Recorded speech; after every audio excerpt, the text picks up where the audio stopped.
Hi, and welcome to the Clive Barker podcast. This is episode 26. This was a really fun episode. Jose and I talked to Barbie Wilde for a good 2 hours about a lot of things that, for Hellraiser, for Clive Barker fans. Of course, we talked about Hellraiser II, but we talked about other things that she's done. Or she studied mime. She was in an 80s band called Shock. And what we talked the most about, of course, was her new book, The Venus Complex, which is out now. You can buy it on Amazon.com, both in Kindle form and as a paperback. So anyway, this was a lot of fun, and enjoy. Hi. Hey. Oh, hey. I just want to say it's a pleasure to be talking to you today. And, thank you for this opportunity for us to discuss the Venus Complex, which I really enjoyed, by the way. I was completely engrossed in it, and it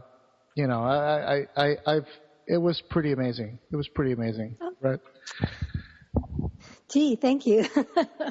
Yeah. It was a long, well, not that long, but it took me a while to find the right ending and get it into the right state. And it took a little while to find a publisher that understood it, because it's not an easy book.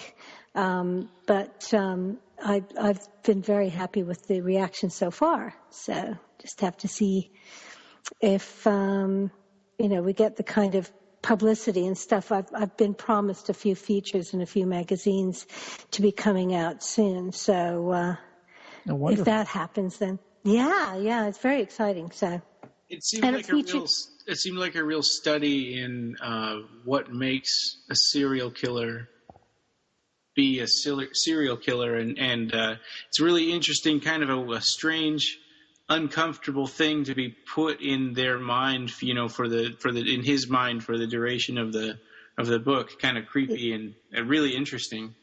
Well, thank you. No, that's exactly what I wanted to do. I wrote the book that I've always wanted to read, if you like, because I'm fascinated. I have absolutely nothing in common with serial killers and psychopaths, and I've always been quite fascinated by them. So the book actually started out in the third person from, the forensic psychologist's viewpoint, if you like. Mm-hmm. She was the little hero of the book. And then I got a quarter of the way through and I went, oh, God, this is like every other book about a serial killer I've ever read. And I wanted to do something different. And for whatever, problems people may have with it, I think I've been pretty successful in trying to get into the mind of a very disturbed person and also explain why. I think there's so many great books out there, but they never, when Hannibal came out, I went, oh wow, it's going to show the actual interior mindscape of, this fantastic character, and they didn't really do it to my satisfaction. Not really. So they used the other guy as the villain of the story, the guy who's trying to capture Hannibal, right? Yes. Yeah, but also, he had this mind palace he'd like to wander through, and I was like, oh, I'm not so sure about this one. But I love the film, and I love the book, of course. I think that, the author is absolutely brilliant. But to me, his best book was Red Dragon, because you totally understood why Francis Dolarhyde became a serial killer, because you went back into his childhood. Thomas Harris, that's the name I'm searching for. And, it was wonderful. And yet in both movies, none of that was really explored. And I thought that was a very interesting choice on both those directors. Yeah, because true. they didn't want to show the background of the serial killer, because it makes it more black and white. Right. And so it's just what I wanted to explore. And without spoiling anything, I think I thought it was really interesting reading this book that you provided a whole bunch of things where a person would go, oh, that's the reason. But you never said, no, this is the one thing that makes this person a serial killer, the brain damage or the bad childhood or the issues with his mother. It's never said, okay, this is the one thing. It's always like, well, it could be any of these things or... Oh, well, really? This is the thing. Oh, sorry, this is one of the things I came across in my research, is that there are plenty of people who have been abused in childhood or had a bad relationship with their mother or their wife or something. They haven't become serial killers.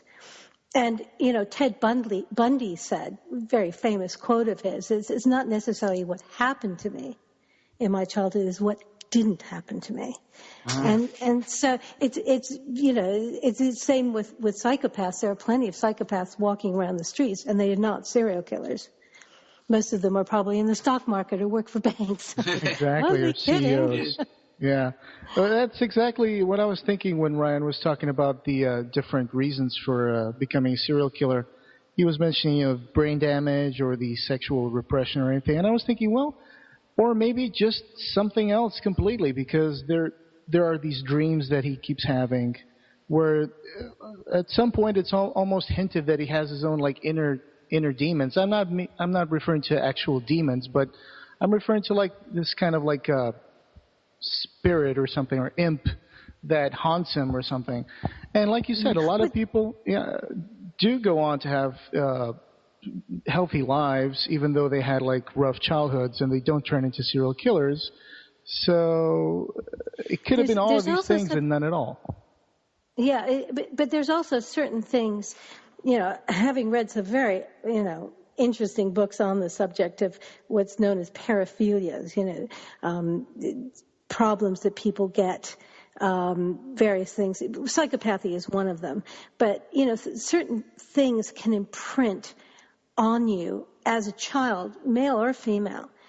And at a very awkward stage, when your sexual feelings are just starting to awaken, and they can be the wrong imprint. Yeah. And you see a movie and it's got a girl screaming in it, and it's like really sort of disturbing. But if you see that at the wrong time, you may think that, oh, that's exciting. And I remember seeing, and I remember seeing this documentary about horror films, and some actor or director said the thing about, and of course, not to believe in it because they're out there, but I don't particularly think it's a healthy way of going as far as horror is concerned. What is known as torture porn. Right. But the thing is, a girl screaming can also look like a girl enjoying herself, if you know what I mean. Yeah. So that's that thin line that's in horror, and it's getting exploited, I think, in a kind of a nasty way. And here I am, having just written that book, and having been in horror movies. One of my more disturbing moments as an actress was watching a program that came out just after a very notorious case in England where 2 boys killed another little boy. Mm-hmm. And it was about how movies affect children. And one of them was saying, oh, God, my mom let me watch Chucky, and it was really upsetting to me. And there was a big thing about children getting protected from video nasties and stuff. And they showed me as the Cenobite in Hellraiser II as a clip of, here's a really nasty. I was like, oh, no, guilt. Just as like stock footage of horror in general kind of a thing? Yeah. Oh, geez. Yeah, but I think actually one of the kids who did the murder actually confessed he had watched the Chucky films, which are the evil doll films. Right, yeah. Which have nothing to do with Hellraiser 2. No, they have nothing to do with Hellraiser 2 at all. But, I get this all the time now when people come up and say, oh, my kids love you in Hellraiser, and I look at them and they're like 7. Sure. Yeah. Oh, geez. I think, I'm not sure I feel comfortable with that. I made a little comment to a guy, and he said, well, actually, I'm a makeup artist. She does the makeup, too. I'm teaching her how to do makeup. And they look at it as almost, this is how you do, okay, look at that demon. This is how you do the makeup for that. Yeah. One thing you can say is that's Hellraiser movies. I mean, especially Hellraiser 2, the violence is more fantasy. I mean, it's not modeling, a person killing another person so much. Yeah. Yeah, it was interesting because one little girl I met at a convention came up and she was dressed as Pinhead. Oh, really? And perfectly dressed as Pinhead with the pins and everything. And she was like tiny 11-year-old. Wow. And Doug Bradley told me that she actually suffered from cancer. And every time she went into hospital, she had a statue of Pinhead and a statue of another Cenobite on either side of her bed. And they warded off the cancer bugs. And she got better. Wow. That is amazing. But it is absolutely proven that, you can make yourself better to a degree by, having positive thoughts and stuff. Oh, and yeah. for her best allies in the world, other than her chemotherapy, was Pinhead, and I can't remember what the other Cenobite was. And I just thought that was wonderful and a healthy use of that. Well, they're very iconic, aren't they? I mean, Clive Barker has mentioned before that the actual character of Pinhead, if you know of things about, for example, African culture, they have these little wishing statues where they stick pins and blades onto them, and then they stick little papers with their prayers and desires to these little statues that they want them to come true. So that was one of the things that Clive also based the whole character of Pinhead and these African statues, these little idols that they have, which are full of little pins and needles and blades where they just stick these little prayer papers in. And they're supposed to, make your dreams come true. So that's interesting. Wow, that's amazing. That's very interesting. I'd never heard that. And I think what a perfect, as a writer, I would see that would absolutely be an inspiration, because what's that line? What's your pleasure? In the either, I think it is both in the book and in the film. And everyone thinks this is going to be a great gift. And having reread Hellbound Heart quite recently, Frank's thinking, where are all the sexy gals? I'm just getting these like weird looking people with pins in them. Yeah. He thought the ultimate sensuality was going to be a wee bit different. Yeah, it's kind of this curiosity kills the cat. Yes, which is kind of a sad message, actually, because curiosity is wonderful. But Yeah. You mentioned before that sometimes, and you just mentioned it now, that sometimes someone's idea of sensuality can be completely different from another person's perspective. And in the beginning, you also mentioned that some people can associate and get different imprints when they're young or at a vulnerable stage or a crucial stage of their development. And I think an author who wrote about this was Wilhelm Reich, which was this guy who was a scientist who got completely disproven and destroyed. All his work was destroyed because they thought that his ideas were dangerous. And he was the guy who used to go on about orgone energy, the energy of orgasm. And he had these orgone energy collectors, and he had this kind of, he made kind of a thing which was supposed to be a cure for depression and all sorts of problems. Basically, it was just a closet that people would sit inside, and they would be alone inside the closet, which can be pretty symbolic. And all these things were later denounced as, this is not real science, this is crackpot science, So there was a judge who actually ordered people to go to his lab and destroy all his work with hammers and stuff, and they burned all his books. And this was in the United States. I think it was the 50s or something like that. So Wilhelm Reich. That was a very bad decade. Yeah. And I still have some books. I have some books from this guy, actually, because I enjoy reading them. And he was particularly obsessed with sexual deviations or sexual problems, people who had, trouble, people who were sexually repressed or had problems with their sexuality. And it's really interesting that he analyzes this in such a way that it tries to get to the root of these problems and how these problems would create further problems for these people. So, yeah. It's interesting because, obviously Freud also thought that in many ways the something to do with sex or how you, thought about sex from an early time also imprinted on you and shaped you as a human. I've heard of Reich. I have not read any of this stuff, but it sounds very, very interesting to me. Yeah. But I think there is a problem. I don't want to get too, judgmental. I hate being judgmental. I can't stand judgmental people. But, there is a problem with the Anglo-Saxon way of looking at sex. Mm-hmm. If you talk to someone from Scandinavia, they don't have half the amount of hang-ups. They might have sexual problems, sure, but there seems to be a problem with looking at sexual matters and being sort of terrified of sex and the power of women possibly to say no or yes or whatever. Yeah. That is a problem in the Anglo-Saxon world. I think more particularly the United States, right? I mean, if you look I didn't want to point any fingers. Yeah. But I mean, if you look at the MPAA and the way that movies are rated, you can do all kinds of stuff with violence and still get an R rating.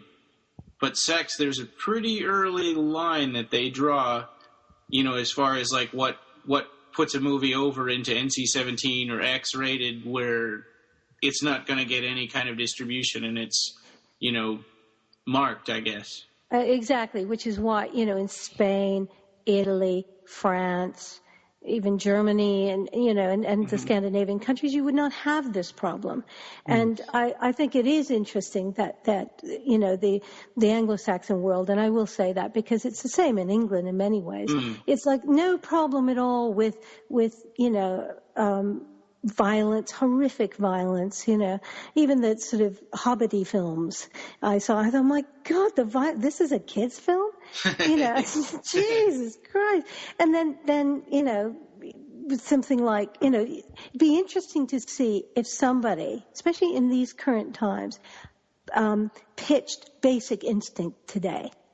Yeah. And whether they would get that made today, because I just recently watched it because I love seeing Michael Douglas in such a terrible position. It always makes me laugh. I think it's a wonderful film and it's very funny, and I think she's fantastic in it.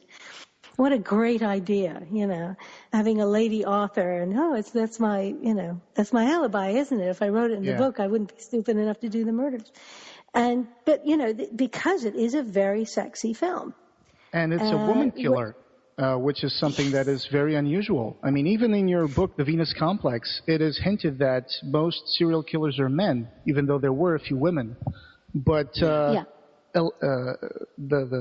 forensic psychologist, Helen, she goes on to talk in one of her lectures to her students how basically, her idea of the serial killers is that they're all sexually repressed. It has to do with the women in the Western world being more liberated and then being more equal, and then this probably causes some resentment towards the, male segment of the population, that it causes like sexual repression, and then it might devolve into psychopathy or something.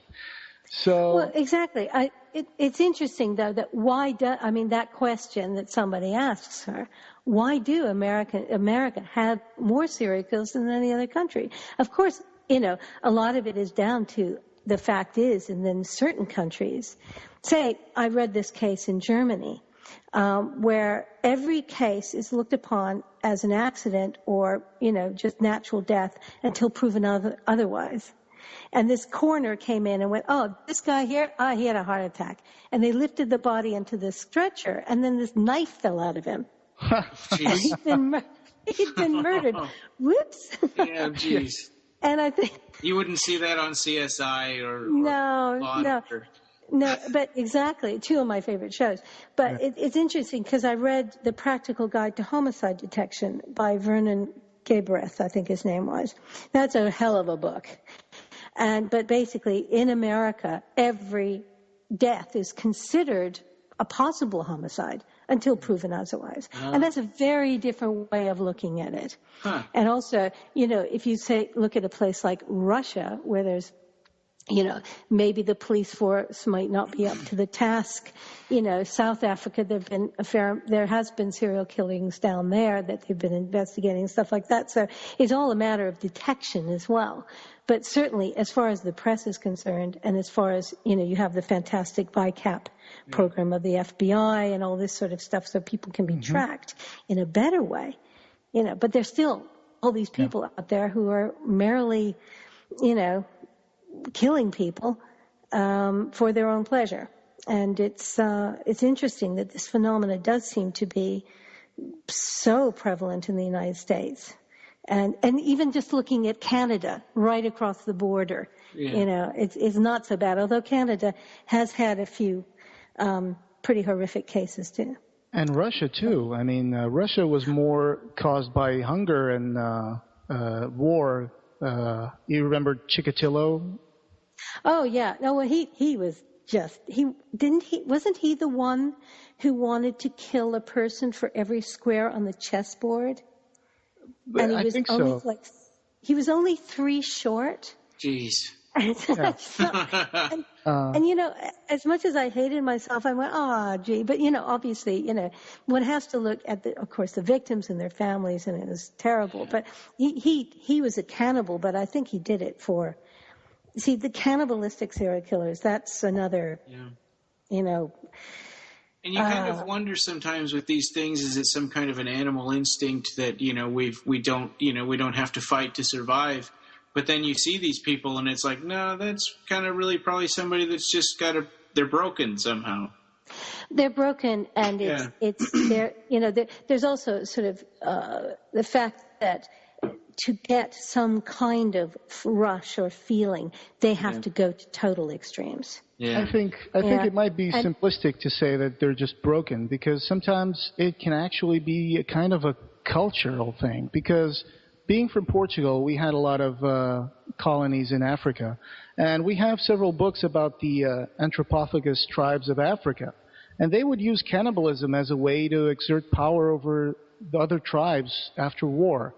So, I think that cannibalism as such, you can't. There are serial killers who have been cannibals, and then there are people who do that as part of their culture. It's the same in New Guinea and stuff like that. There was a very interesting serial killer, Japanese serial killer. Well, no, he was only, I can't remember. I think he only killed one person, but he did eat her. Dutch girl? Sagawa. Yeah, Sagawa, I think his name was. Yeah. And then they let him go, and he became a restaurant critic in Japan, which I think is really poor taste. Wow. But he said he wanted to eat parts of her, and he was like best friends with her. I mean, she rejected him sexually, and that caused some kind of thing. I mean, this is what he said. Who knows what the real thing happened? Yeah. But he wanted to be part of her, to be part of him. Yeah. And if he couldn't have her sexually, this was the next best thing. He described and that wouldn't be cultural, right? I mean, there's something wrong with him. No, exactly. There is something broken inside, the whole thing about how, I mean, I don't obviously condone any kind of thing like that, but if it's just because it's cultural doesn't mean it's right. But certainly this is, again, it's a power thing. If you, in New Guinea, they would kill each other and eat the brains of their, the strongest warrior or something, thinking they could ingest his intelligence and his strength, or they would eat his heart for his courage. Unfortunately, because they ate a lot of brains, they got Creutzfeldt-Jakob disease. Yeah, the prion disease, that happens. So. Well, and there's all kinds of cultural, horrible things, foot binding, genital mutilation, Yeah. I think if I could just talk about the one that fascinates me the most in terms of serial killers, because I'm also a mild serial killer buff, was Albert Fish. Albert Fish was just completely wacko. He had this look on his, he was like an old man, an old grandfatherly type, but he was completely perverted. He was sent to the electric chair, and before they electrocuted him in the electric chair, I think they had to electrocute him twice, because they found out that he had these nails, these needles stuck into his groin area, and that kind of short-circuited the whole thing. And It was just crazy. He kidnapped a little girl, didn't he? Yes, he kidnapped her. And murdered her. Murdered her and ate her, and then he sent a letter to her parents describing in detail exactly what he had done. And it was just very, very, gruesome. yeah. Yeah, I remember many years ago reading a book about him, and it tried to I know this sounds almost impossible, it tried to cast him in a more sympathetic light because he had been hideously, beyond belief, abused as a child. Yeah. And that's definitely the case. If that is the case, then it's definitely a case of, yeah, this really did something bad to this guy. But then he kept on enjoying his abuse. He had children. He married. He had several children. He raised his children, and he would ask them to paddle him with a paddle full of nails on occasion, and they would remember this in the court trials. You would. Yeah. Well, yeah. I mean, and he was just completely into it. He embraced his psychopathy in a way, and he became an old man until he was caught. So who knows how many victims he had, and he just managed to get away, with his murders and his abuse. This is unfortunately, one of the statistics is that basically because they don't necessarily attack people that they know or have any contact with, serial killers do get away with it a lot of the time. Yeah. And it's so difficult if they're clever enough not to leave any evidence behind. Of course, it's getting more and more difficult to do that. Yeah. But then it's very difficult to catch them. Although I was lucky enough to interview a homicide detective in Manhattan North Police Department, which meant Harlem. Mm-hmm. And I went up there, and it was just like being in a scene from Law and Order. It was fantastic. There are all these guys hanging around the Commons room, and, all these signs up going, make sure your trash is in the can, And some guy came in with this huge gun, in his holster, and went, has anyone solved my homicide yet? It was just like being in Law and Order. And, this guy, lieutenant actually gave me, an hour of his time, and he just solved a serial killing. Wow. This guy had killed, I think, two people or three people, but he was so terrible at it. I mean, speaking as, from that viewpoint, he just left clues everywhere, so they actually managed to capture him quite quickly. Yeah. Because he left fingerprints and everything, and he'd done something before, so they were able to identify him relatively quickly. So, I sort of look upon it, as the scale of intelligence across all humans go, from, pretty dumb to super intelligent. It's the same kind of scale for serial killers, and you get a few top ones who continue on and who are very intelligent and cover their tracks, and then you get the ones who are just opportunistic and get caught quite quickly. Well, and that's really interesting because you would a person might think that someone who's really, really smart would know better, right? But they don't. It's just they know how to do it better. I'm not sure, but I think yeah, go ahead. Sorry, it's also one has to remember, there can be a loss of impulse control. Some people are born like that. Mm-hmm. Other people are psychopaths and don't care, and it's like an impulse. It is something they have to do, and even though they know it's wrong. Yeah. I mean, this is the whole thing with the Monotone rules. I mean, whether you what constitutes someone who's insane. Yeah. If you're crazy enough to go around and you think, well, they're doing these hideous crimes, they must be crazy. But also they would be smart enough wrong, to know they have a problem. Yeah. Well, if you know that it's wrong, then you should, you are responsible for that crime. But sometimes I'm not saying they can't help it. They probably could help it, but but also this is something they probably quite enjoy doing. Yeah. It's the other thing. There are all sorts of reasons why people do this kind of thing. Power, sexual gratification, all sorts of reasons why people do it. And that's what I was trying to explore in the book. Yeah. It's mine is just one path through the dark forest of why humans turn that way. Go ahead.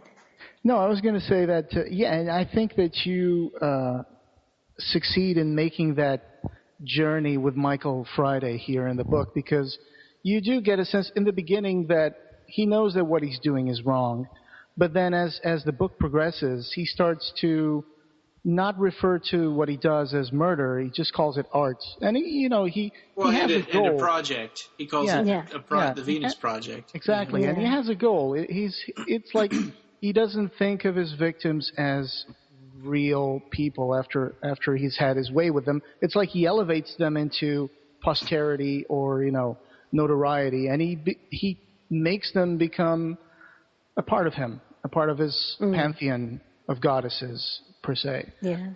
But and it's part of the canvas, his art, and all this sort of stuff. And it is maybe an unusual way of doing it. It's probably a much more complex way of looking at it than how most serial killers go for their victims. But I also, when I was doing my research, a lot of these guys do have love objects that they have issues with. Mm-hmm. And a lot of the victims I noted of Ted Bundy all looked very similar. Mm-hmm. Dark, long brunette hair, parted in the middle, had that preppy look, like one of his ex-girlfriends. Oh, wow. And who he split, she dumped him, and then he got back together with her, and then he quite gleefully dumped her, and it was obviously he had issues with her. And so when he saw someone who moved into that template, he went, right, and went after her. I mean, it is you can never really know what's in someone's brain. I mean, there are 6 or 7 billion now of us. Yeah. And I think one of the things that psychiatry and psychology, everybody wants to put people into pigeonholes. And I think everybody's mind is so different.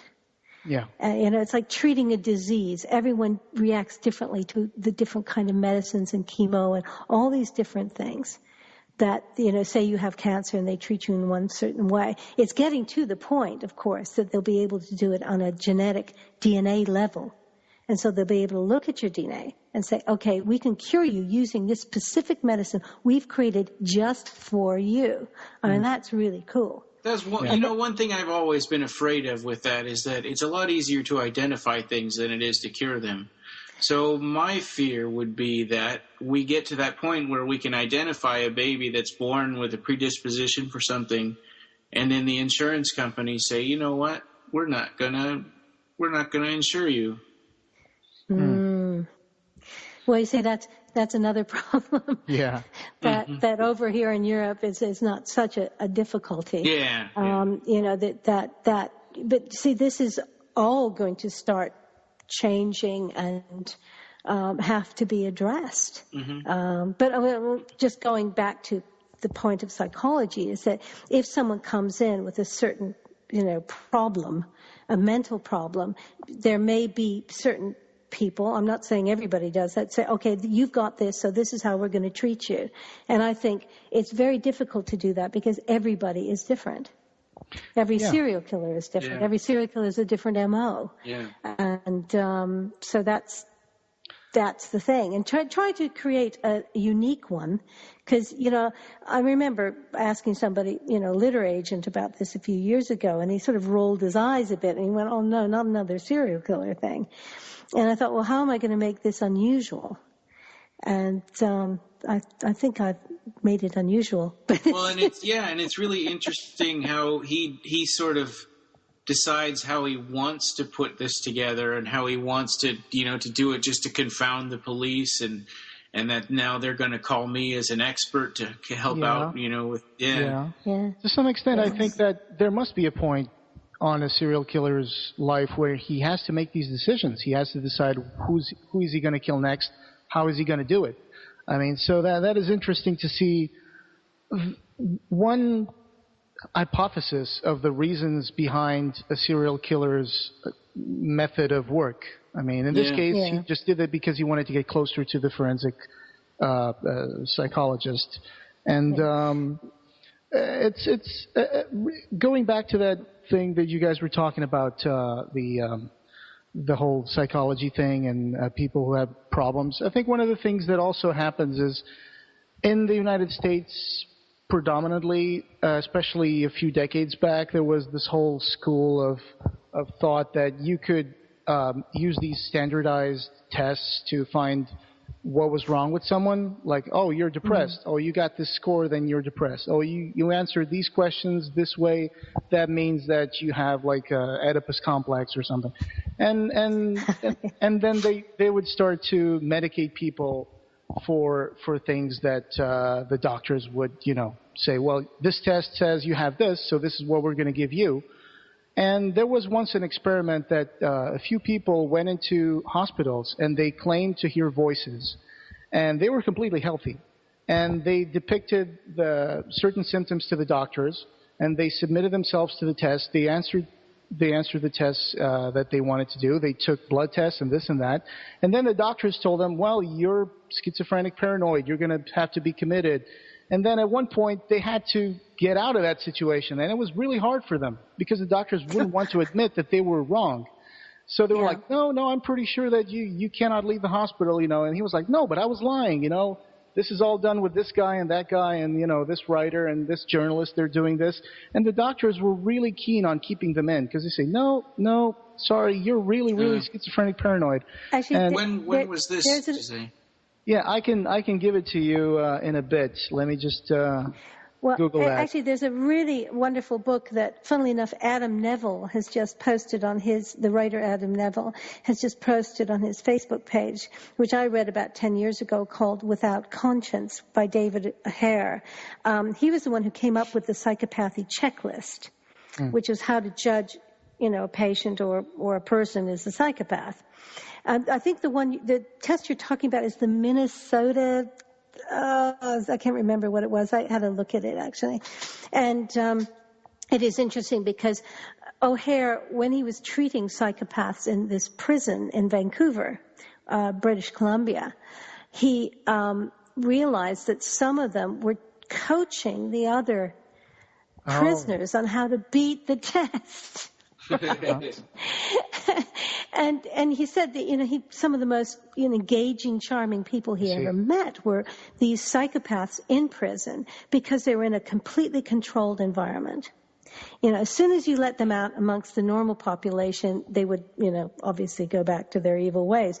But I hate using that word, actually. I shouldn't have used evil. I don't believe in evil in that way. But, he said it was very interesting because these guys were actually coaching the other prisoners. And so that's why, if you're taking a test and say, do you like to torture small animals? Mm-hmm. And you do, and you think, well, that sounds really bad, though, if I admit that I do. I, by the way, do not do any of that. Just want to make sure everybody understands. Then, of course, they'll say no. And then, how can you get a patient or a person to take a test that's basically multiple choice? Sure. And then to be completely honest, especially if they're a psychopath. Yeah, because because being dishonest doesn't mean anything to them. And they manipulate people, so they use that test as another way of manipulating the doctors. So the experiment I was referring was the Rosenhan experiment. It was a famous experiment into the validity of psychiatric diagnosis conducted by psychologist David Rosenhan and published by the journal Science in 1973. So they had healthy or pseudo patients, 3 women and 5 men, who briefly simulated auditory hallucinations. And they were admitted to 12 different psychiatric hospitals. Once they were admitted and diagnosed, then they acted normally and told the staff that they felt fine and they had not experienced any more hallucinations.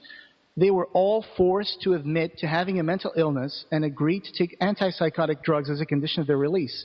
And, it was amazing. It was the Rosenhan experiment. Look it up. Because it was really interesting. I mean, because when my wife is a therapist, and when she was in graduate school, she had a project where she had decided to. She was interning at a mental institution, and she had decided to look into electroshock therapy, and there was actually and she went and observed it, and the conclusion that she came to is it actually helps, and all her professors and stuff were all against it, and she did. I think they didn't like the conclusion that she came to. They wanted it to, just to be barbaric and Yeah. old-fashioned. It depends on how it's done, I guess. Yeah, it's not. Yeah, I'm beyond my expertise here. Yeah. I don't know about that. I think that I've read there's a wonderful actress who was a very, very serious actress called Frances Farmer, and she was, just a kind of a wild child, but she chose the sort of wrong time to be. It was like back in the 30s and 40s and stuff, and she ended up to be forcibly committed and lobotomized, and that's really bad. Oh my God! You don't want to have that done to you.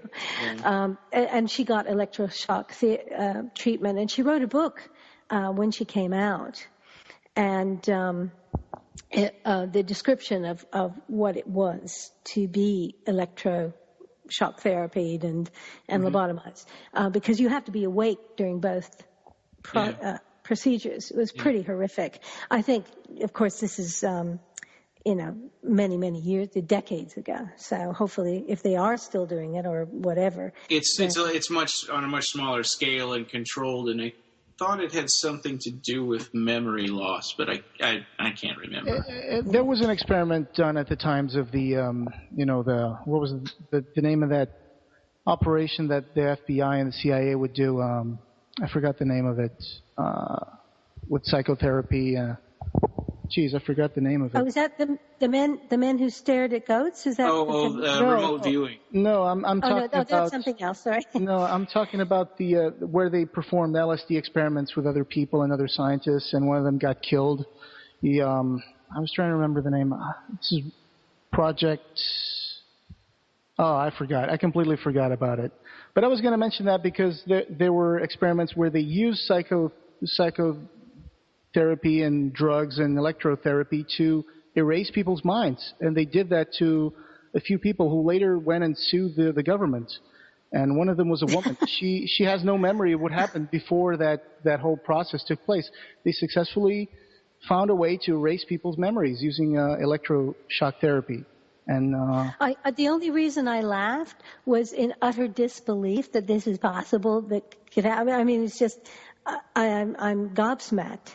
Mm-hmm. But I've read a few cases of people who have been hit by lightning.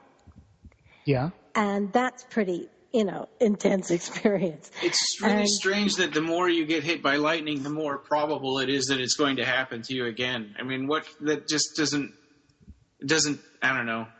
I guess things happen and we don't have to understand why. No, but one guy got hit 3 times, but he was a park ranger, and he would always be in the middle of a lake somewhere, and that was kind of unfortunate. But This guy was just walking on a path, and he suddenly woke up, and he was face down on the grass, and he'd been hit by lightning. Yeah. And he did notice, and his friends noticed, there was personality changes. Mm. Because you think it's a huge amount of electricity to survive. Oh, yes. Hitting it. Yeah. Most people do die. Yeah. He luckily was wearing some good shoes or something. I don't know. Yeah. Safest place is to be in your car. Yeah.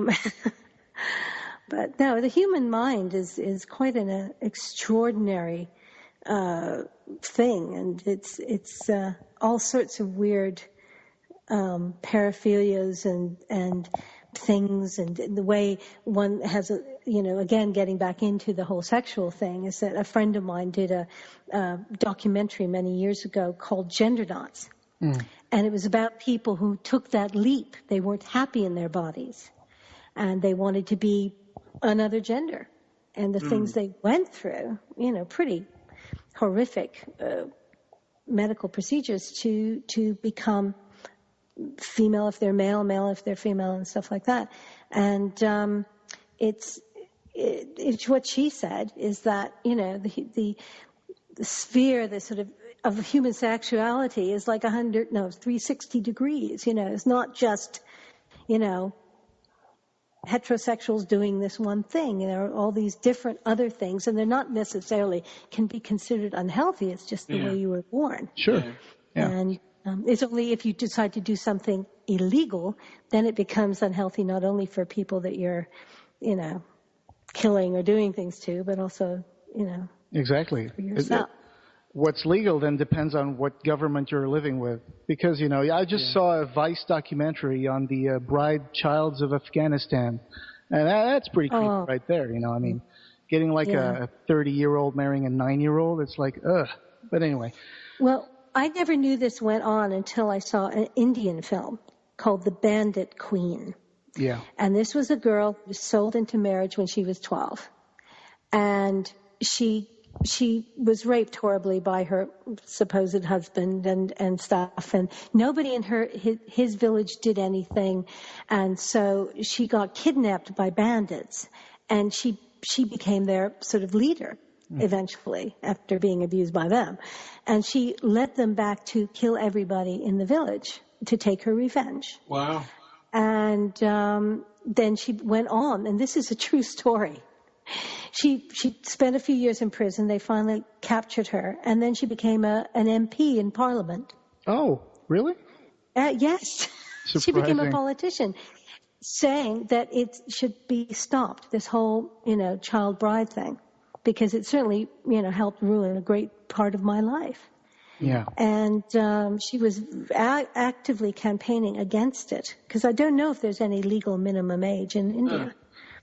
And unfortunately, she was assassinated by a disgruntled relative that had people killed when she'd gone through the village. It was an extraordinary film. And we think, my God, this is a true story. Yeah.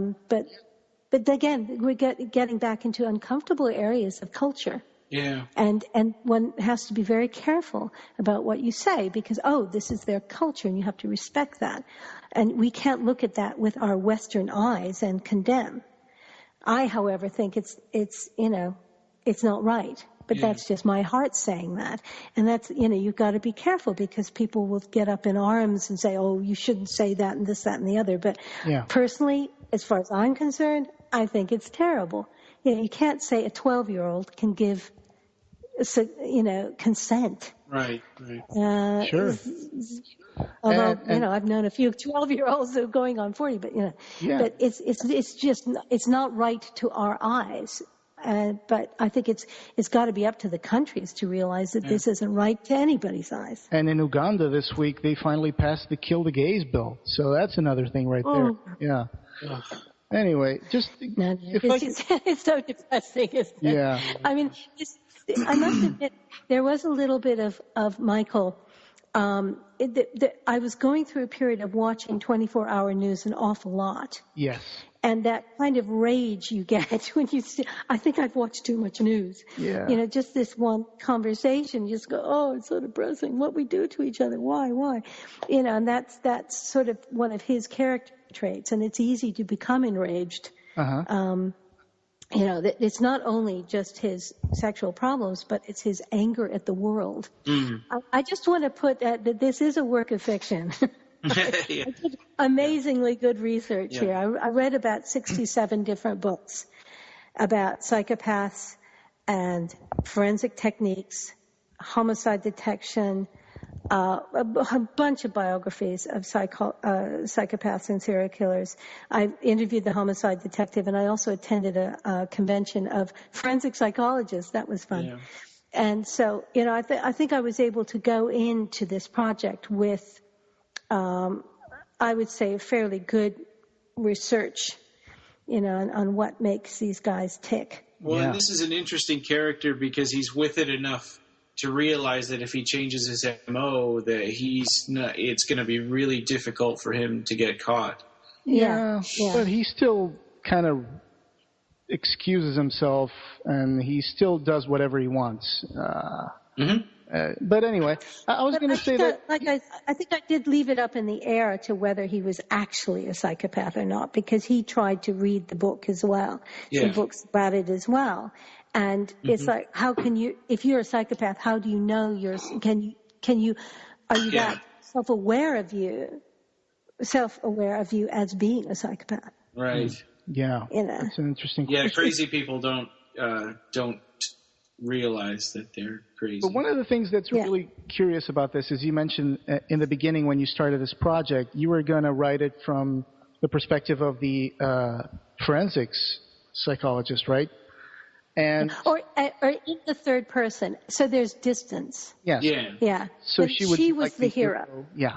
And in this case, I think you managed to accomplish something which is really, really hard to do, which is you got a book about a serial killer. You put us into his mind, inside his mind. We're reading what he's doing, what he's dreaming, what he's even doing in the privacy of his bedroom.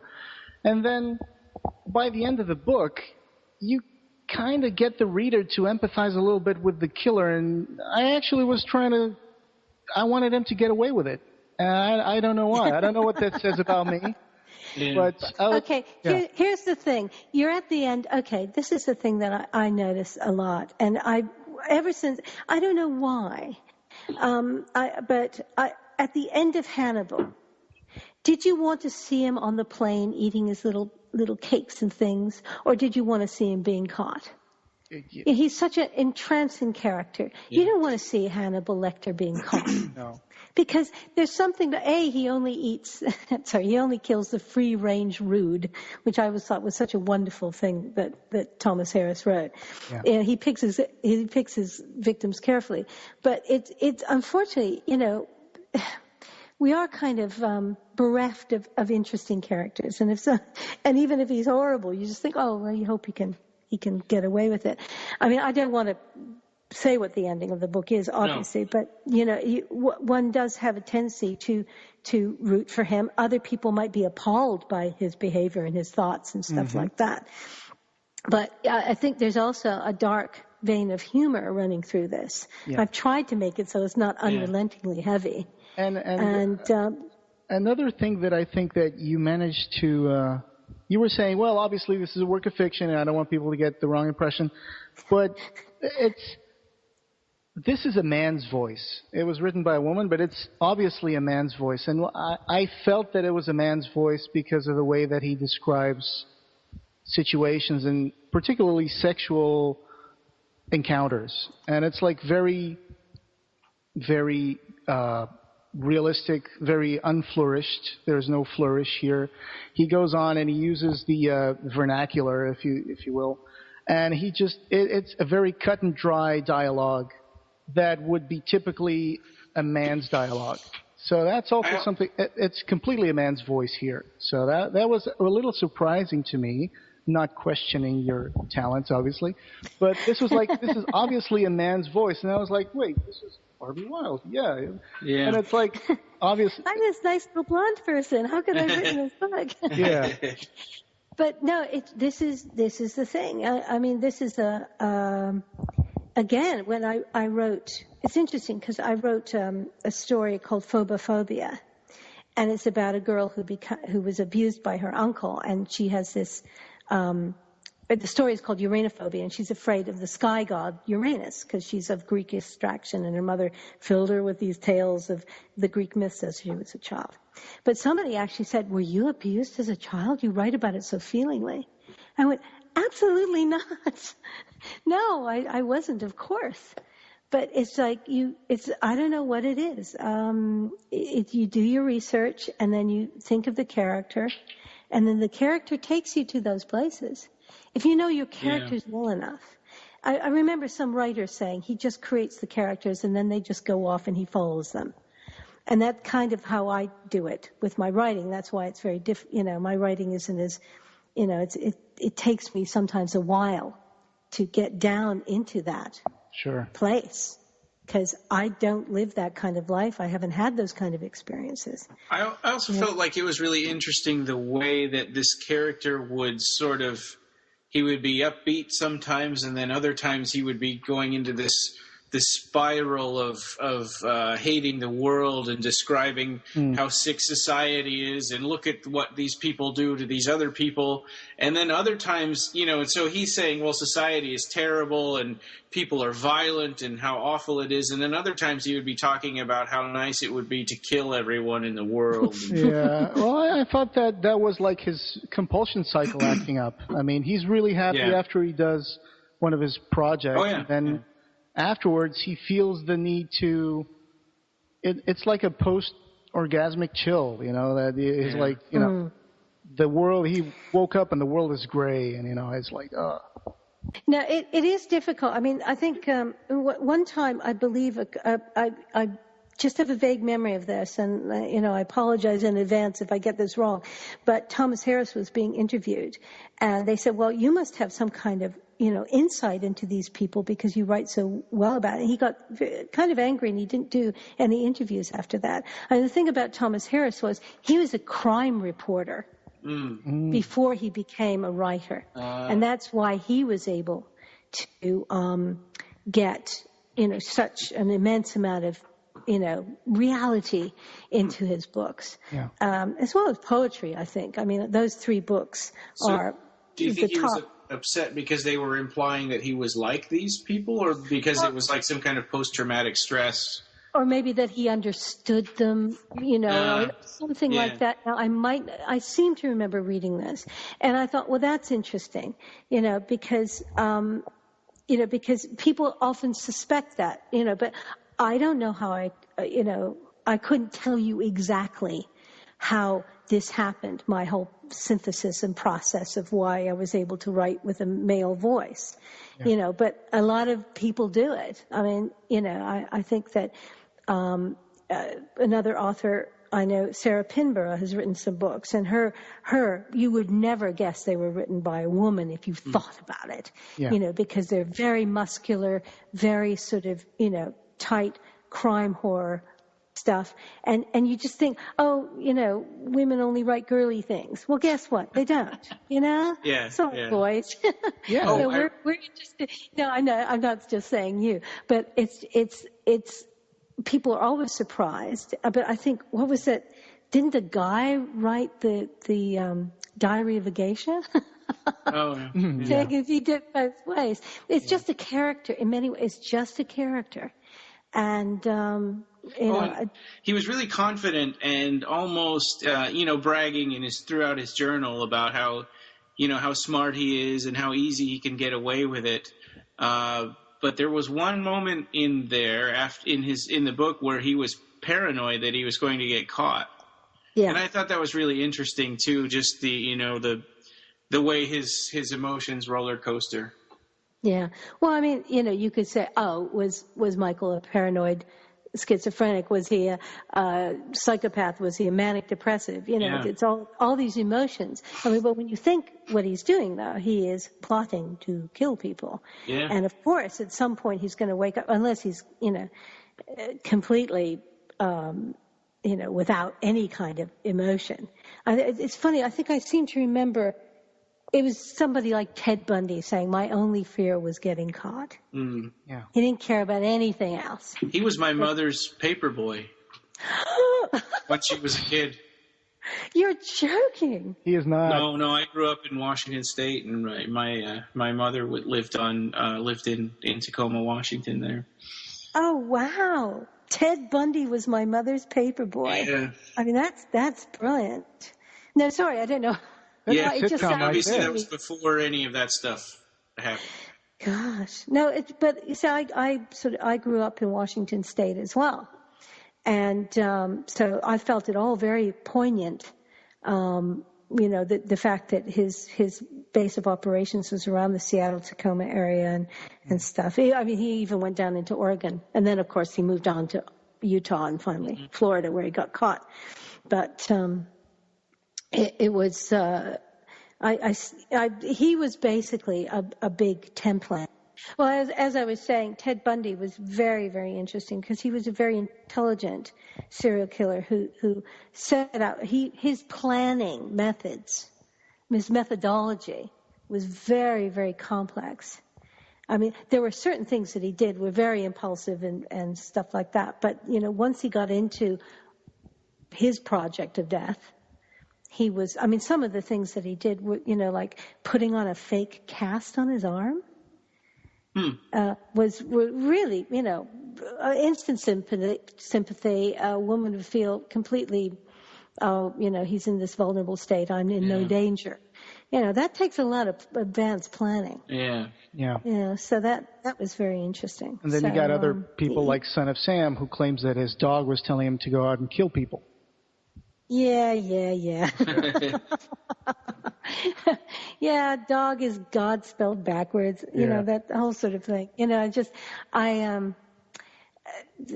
I don't know. Maybe, you know, maybe his neighbor's dog did tell him to go out and do that stuff. I find that hard to believe. But, you know, if you have schizophrenia and stuff like that, you get mixed messages. Mm-hmm. You know, I knew somebody who thought that Reagan was sending the messages through because airplanes would go over the house, you know. There's another message from President Reagan, you know, and they were suffering from schizophrenia. And, you know, the neighbor's vacuum cleaner was sending other messages and stuff like that. So it is quite possible he was schizophrenic. I don't know that much about, I can't remember that much. I'd read his story quite a long time ago. Gosh, there were people in the current U.S. election who were claiming that in some Republican rallies that they could see drones flying around, you know. So I don't know. They're like, Obama's spying on us, but, you know, whatever. Yeah. It's true. Well, it's interesting because there have been studies done, and, you know, I seem to remember, again, you know, disclaimer here, you know, I'm not saying everybody is like that, but that people who are more right-wing have a tendency to suffer more from paranoia. Interestingly enough. Yeah. But that's just a study that, you know, and what was 99% of all statistics are wrong and all that sort of stuff. And we've just spent a little time sort of saying how, you know, psychology and all this kind of thing can be a bit dubious in some relationships. So I'm not in some way. And so I'm not saying that sounds true, but certainly some of the things I've heard some politicians say sound terrible. Yes, but yeah. I don't think we should go into politics here. It's just, it's worse than serial killers. Another thing that for me made it more real, the character of Michael Friday, was the fact that he at some point, Ryan mentioned that, well, you know, would he know he's a psychopath, and it becomes a little self-aware. But I think that one of the things that really made it more real to me was like, when he is questioning himself, like his dreams, he has dreams, he wakes up and he's like, oh my God, how did I dream this? What is wrong with me? And then as it progresses, and even his actions, I mean, after he commits his first art project, he has like a brief moment of panic, and it's like, oh, what did I do? And then it just starts, he just starts to roll with it. He just starts to roll with it because at one point, you know, he starts to dehumanize his victims, and it all becomes just a means to an end, which is to date some woman. And, you know, I know, which is can be, you know. But when you think that the military of many different countries dehumanized the enemy. Oh yeah. So their soldiers could kill people more easily, and that's why, you know, I'm not going to get into specifics, but why certain soldiers would call the enemy, you know, nicknames that were very unattractive. You know, I'm probably being much too careful here, but you know what I'm saying. Yeah. It's all part of the dehumanization, so it would be easy. One of the most interesting books I read, it's pretty scary too, A Short History of Killing. This was a book written by a woman, and she interviewed veterans of World War I, II, Korea, and Vietnam. And they said because it's the ultimate transgression, killing someone, but because the government said it was okay, they kind of, you know, it was something. It's a prime impulse, you know. We've got the reptilian brain, the mammalian brain, the human brain, all these levels, and the idea of protecting your patch, protecting your family, all this sort of stuff. There's never any question of what you would do if they were in danger. Yeah. And if the government says, oh, it's okay for you to kill these people, and just to make sure we're going to make them a little less than human, you know, in your training, you know, it's not a surprise that a lot of people come out of those kind of things being very disturbed. And so it's a very interesting book, because they were very honest with her when she were asking them questions. And yeah, so but it's, you know, scholarly tome. Yeah, institutions always found a way to tell their soldiers that it's okay to kill. Even when there were the Crusades, the Templars were about to march off into the Middle East, they would get like a bishop come over and say, well, I absolve all your sins, now go on and bring back some relics. And they would know, they would be like, well, I can kill anybody I want. I can do whatever I want. I've been absolved by the bishop. Well, also, they were also protecting the Holy Land. The reason the Crusades happened is because pilgrims to the Holy Land were being attacked and robbed. Mm-hmm. And that's, bad business for Christianity. So they felt that they had to go and protect these people. And that's where it all started and all went hideously wrong on many levels. But well, Portugal was the country where the Templars lasted the longest. So right. Yeah. Portugal was the country where the Templars finally had their last, breath.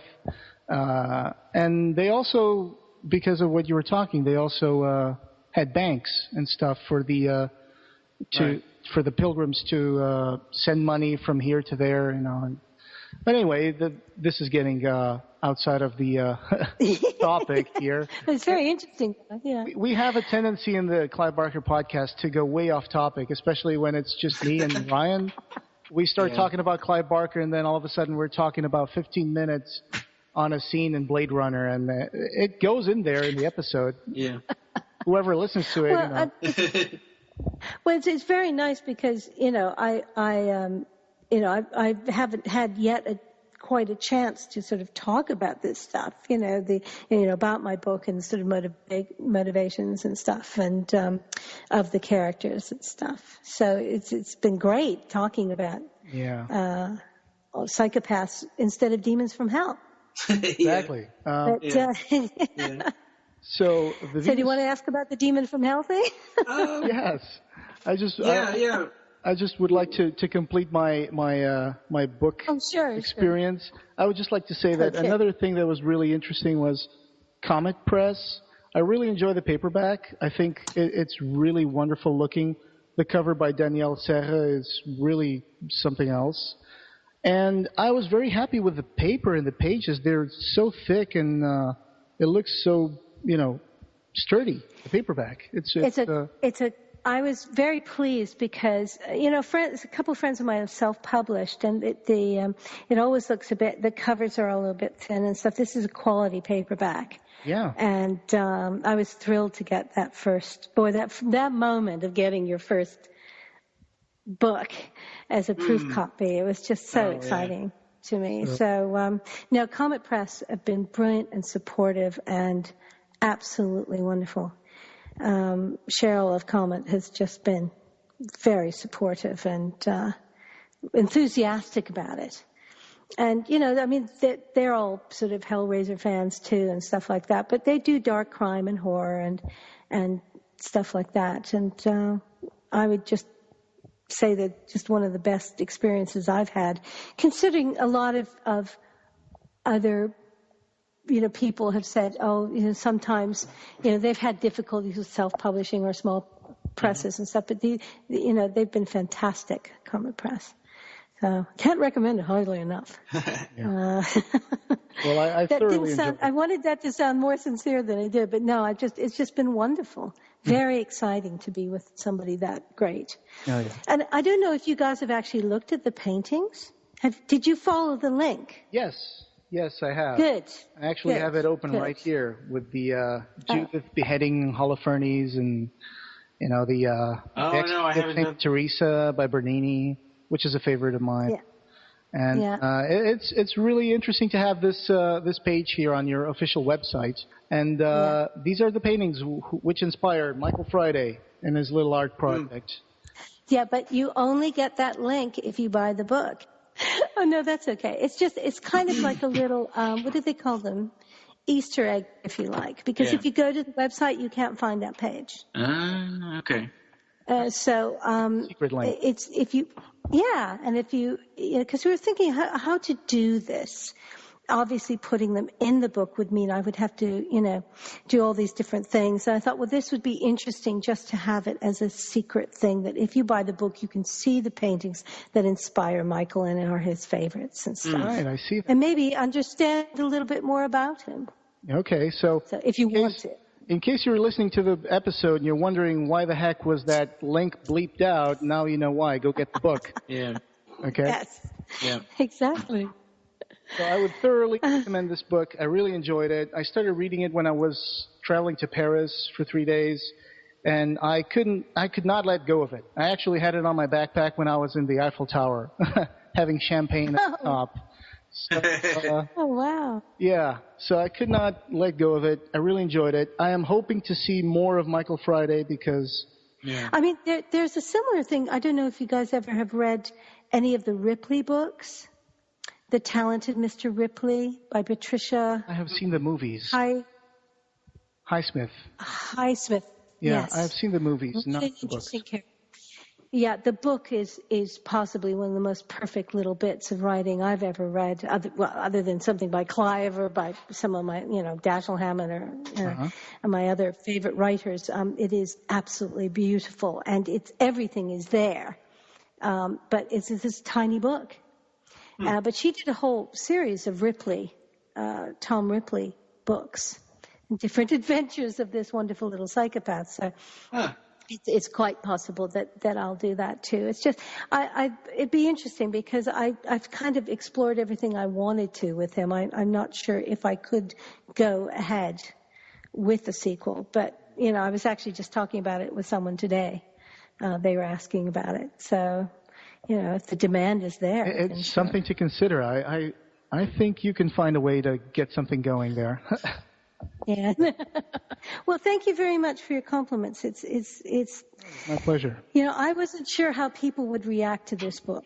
And so it's nice to see that people get it, if you like it, that it's well, and it's a strange feeling to be put in his perspective, and it's a weird kind of uncomfortable, but it's really interesting, and it was a really good book. I couldn't put it down either. Oh, brilliant. Thank you. It is claustrophobic. I mean, that is the problem of writing in the first person. Yeah. Well, so. And I was like, oh man, I only have a week to read this, but I ended up reading it in 3 days. Yeah. A lot of people have said that, and I think that's great. I mean, if it's a page turner, I mean, this one reviewer said they devoured it over the weekend, and using that terminology.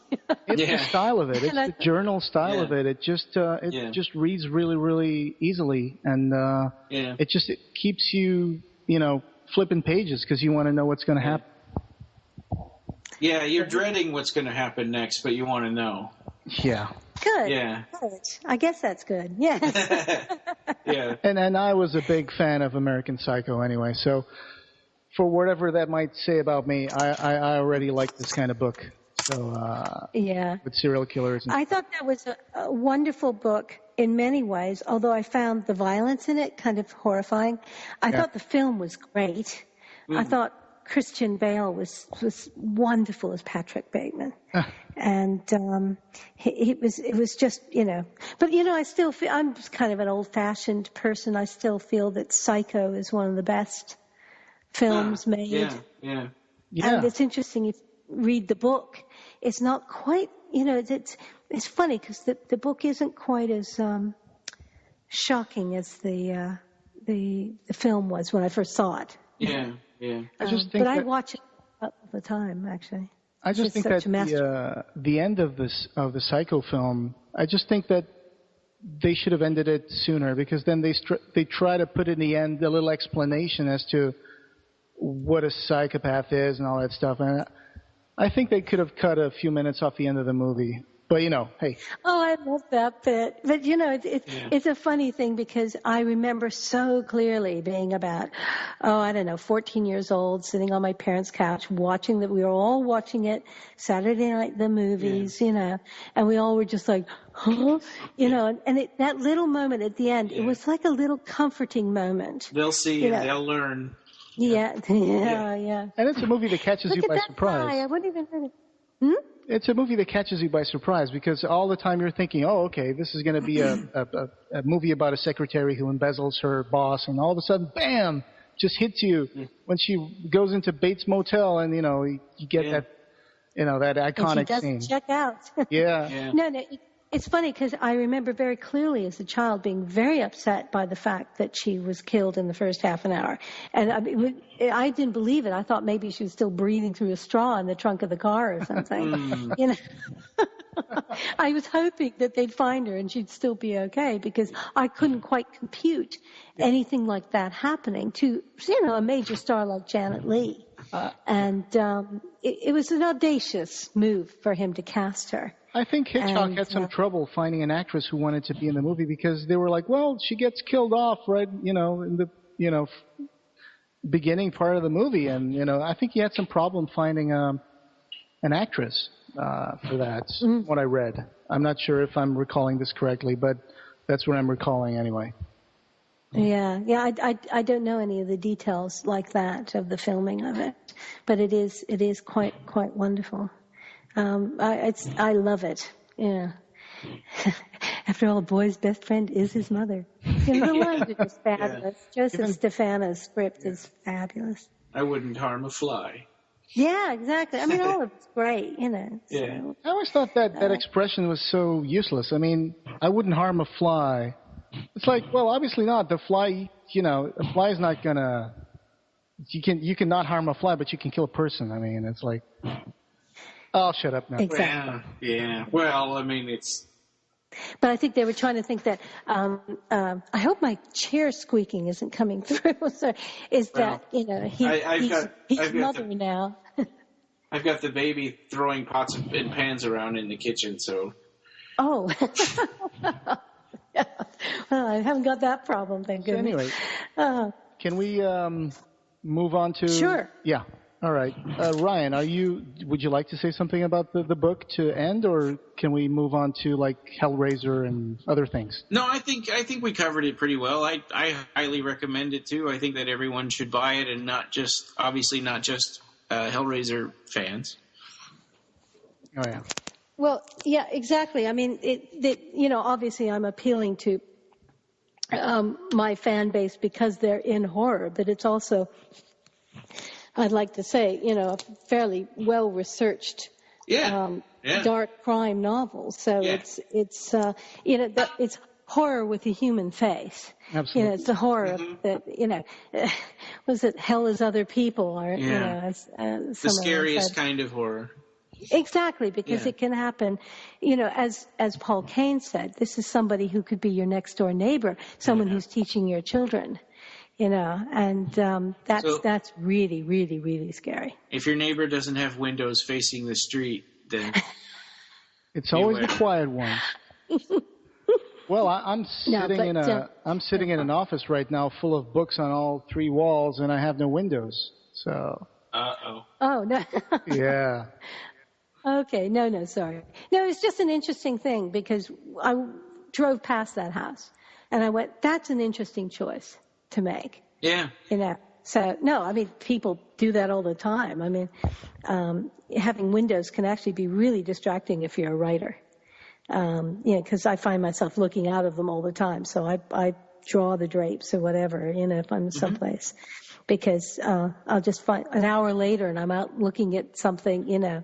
You got to be really careful not to get distracted. It's bad enough with, you know, the modern day distractions of social media. Oh, yeah. Without looking out the damn window. Yeah. It's like, and now, you know, now, like, if you have a Mac now, the computer gives you little notifications when you have a Facebook message or... Yeah, it's really good to disable those. Yeah. All right. It's interesting that similarly to Doug Bradley and Clive Barker, you also studied and acted in mime. You studied under Desmond Jones and joined the Silence Company. So yes. What is it about mime that appealed to you as an artist? Well, I'd done some dance classes and movement classes at university and, of course, in high school and junior high and stuff like that. And a friend of mine had gone to London. I'd done this course that was a semester in London as part of my drama course at Syracuse University. And she had done it the year before, and she said, listen, you got to go to the dance center. They got some wonderful courses. And I just looked at them. I went, oh, classical mime. That sounds interesting. It was just, looking at a sort of list of stuff on the wall and her recommendation. And I did the class, and I really enjoyed it. And I met some people straight away that evening. Because, Desmond was very sort of friendly and said, listen, anybody who wants to, we're all going to go to the pub around the corner from Holborn Tube Station. And so I did, and met all these great people who were part of his troupe. Uh-huh. And, it got, did more classes. And then he asked me if I was interested in joining the troupe. It was the largest mime troupe at that time in England. Uh-huh. I think we had like 10 people in it, I think. And we did, one of our things was actually called Visions of Hell and Other Stories. Oh. Isn't that interesting? I just remember that the other day. Somebody came across with a poster, and it's really horrible. Wow. It was very, very, it wasn't sort of jolly mime with sound effects. It was really, really hardcore, corporeal mime in the style of Etienne Decroux, who was the teacher of Marcel Marceau and Desmond. So it was all kind of weird stuff, very artsy, I think the Americans say. Mm-hmm. We didn't do that well. I mean, we did a few gigs around, and then, we did a few things in the fringe theater only, But I do remember, actually, the high point, we did a lunchtime show at the Arts Theater Club just off Leicester Square, and Marcel Marceau came to see us. Oh, wow. That is pretty impressive. He even came backstage, and I waved at him, and he waved back, which was was he walking against the wind? No, he wasn't. He was dressed in a suit, and he looked completely normal. But that was pretty thrilling. And then I went on to do this other thing with Tim Dry, Drawing in Space. But again, it was fringe theater, and it was very kind of difficult to, get any money, to survive doing it. Yeah. But it was by joining the group Shock, and then we were doing cabaret, and then still doing mime classes with Desmond when this guy walked in called Sean Crawford, who was Talk of Tick and Talk. And he had perfected this act he called Plastic Joe. And he was wearing this PVC outfit, and he covered his face with KY jelly, I believe. Yeah. Used great effect in Hellraiser. And he did the most amazing robotic mime. And Tim and I were totally entranced with it, and we started doing it as well. Because it is using, classically trained mime techniques. Was he the one who was in the Ultravox video with you? Yes, he was. Yeah. Yes. Yeah. And so that's sort of where it all started. And then it became the robot show, where we were sort of doing a lot of robotic things, and which seemed like a good idea. It was the 80s. Now, of course, I think there's a wonderful moment in Kramer versus Kramer where he's really miserable, and there's this mime artist there who's doing like a tightrope, and he's trying to sort of make fun of, and Dustin Hoffman just pushes him over or something. And I think a lot of people got kind of irritable with mimes, but at the time it was very exciting. Well, with that traditional stripy shirt and pulling on a rope and I'm trapped in a box, that kind of stuff, I think in the United States that's kind of what people got irritated with. Yeah, well, I was lucky enough to see Marcel Marceau on stage, and it was a very moving and wonderful show. He was superb, but just people doing sort of takes on what he was doing. Yeah, street mimes. Yeah, but I didn't realize that that Doug had done mime as well. Yes, that the Clive had the dog company, and they did a lot of pantomime theater. So where they would have complete plays where nobody spoke a word, and right. Yeah, they did that. Yes, of course they were talking about that in Germany, a convention I just did recently about the dog company, and then he had a play on at the Whitehall Theater. I remember very clearly going past it, going, God, I wish I had the money to go and see that. I think it was called The Secret Life of Cartoons. Oh, yeah. Yeah. So no, but of course, it's one of my problems as an actress is that I think a lot of actors suffer from this problem, is the terror of forgetting your lines. And you can be the best. I mean, Laurence Olivier, Ian Holm have all had stage fright and couldn't go on stage for the fear of forgetting your lines. And I think that, to me, mine was perfect because I could always remember the movements. So, great, a wonderful discipline. I don't have to remember any lines. Yeah. So, Was that what helped you get cast into Hellraiser 2? Was this kind of understated presence? Yeah. This is the thing. I think Desmond said it. Is that the whole point of mime is the art of remaining still, but still looking good doing it, and having the center and everything like that. Dancers are all movement and stuff like that. And I think the first film I actually auditioned for as a mime artist, because I was a mime artist, was Greystoke, the legend of Tarzan. Oh, yeah. And because they felt that mimes had been used in 2001: A Space Odyssey to play the apes at the beginning. Oh. Where the ape throws the bone up. Yeah. Mime. And so I auditioned with a bunch of other people to play the apes, and I'm so glad I didn't get it because it would have required me to be in a furry ape suit in Kenya. That would not have been comfortable. Yeah, for like 12 hours at a time. Yeah, but we actually did, we watched all the Jane Goodall films, and we did things where we were acting like apes, which was like really, thrilling. The films were great, but but so that then I suppose that was one of the reasons I was called up to do this. Okay. But also, I might have been the same size as Grace Kirby because, of course, I was wearing her costume from Hellraiser 1. Yeah. The makeup design was different, and the jewelry, the sort of Cenobite jewelry in my face was different. But it was, believe it was her costume. So it could be as prosaic as that. Sure. I'm sure people want to hear something much more sort of interesting and mysterious of how he got the part. But, most everybody else knew Clive. I mean, Doug, Nico, Simon, they all were friends with Clive. But what I loved is one of the guys during a Q&A recently said, Clive told them, I'm doing this film. I'd love you to be in it. There might be a bit of makeup. Yeah. Well, he had a chance to play a moving man, so it was either in the moving man, moving the mattress, or the Cenobite, the lead Cenobite. And he was like, he thought he... Oh, really? Yeah. Anyway. I think you made a good choice. A good choice. Yeah.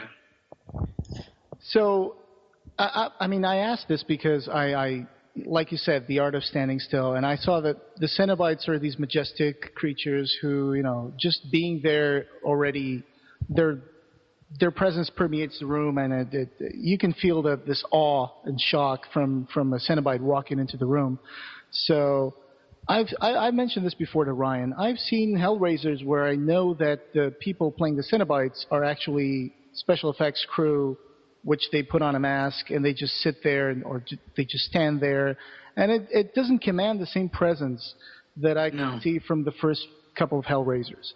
So that's why I was asking about, being a mime, knowing the body language, knowing the movements, that it had an influence on, giving a good performance as a Cenobite. So that is interesting. Well, I also think there's nothing like, especially as a woman, you go in there and you got your 80s hairdo and you got your little pretty crazy clothes and stuff, and they turn you into a Cenobite in 4.5 hours. Mm-hmm. And you look at your face and you see this bold, there's, special horror for girls, I think. Little girl would want to lose her hair and all this sort of stuff. And you see a different creature looking at you, coming back at you from the mirror. Yeah. And it's a strange thing because I actually felt in many ways a little bit demoralized the first time I looked at myself because I was a TV presenter at the same time. I was doing my little film review program at the same time I was filming. And, it is a vanity thing. We all are vain in some ways. And there are a lot of actors who just go, oh, I just want to completely absorb myself. I don't care. It's like Charlize Theron when she played Eileen Wuornos. I mean, wow, what a transformation. And she did a fantastic job. To me, I'm not that good an actress. I just looked at myself and went, oh, my God, But at the same time, I do think sometimes that the makeup sort of compels you. Yeah. In a way. It's like Alec Guinness once said, I can't do a character until I find his shoes. He went out and he was very particular about his character's shoes. Wow. And I think isn't that wonderful? Yeah. He's one of the best actors on the planet. But I can't remember Obi-Wan Kenobi's shoes. Hey,